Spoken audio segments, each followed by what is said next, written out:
uchamungu na tawakkali ya kweli ikikosekana, basi hata maisha yetu yatakuwa ni magumu, kwa sababu utakuja kumuona kila aliyekuzidi kipato anakuwa ni adui wako. Utakuja kudhani kila aliyekuwa amekuzidi ni adui. Utakuja kudhani kila aliyefanikiwa basi kuna njia nyingine ambayo imemfanya afanikiwe, ambayo Allah haipendi. Utakuja kuwapa watu majina mabaya kwa sababu umekosa tawakkal kwa Allah tabaraka wa taala.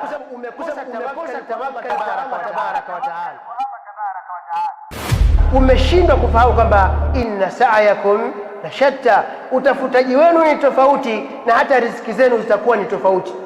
Uweze ukatafuta ndani ya lisali moja tu ukapata fedha ambayo mwenzako mmoja anaipata hiyo fedha kwa muda wa mwaka mzima, kwa vile inna sa'yakum la shatta, utafutaji wenu ni tofauti na vipato vyenu vitakuwa ni tofauti.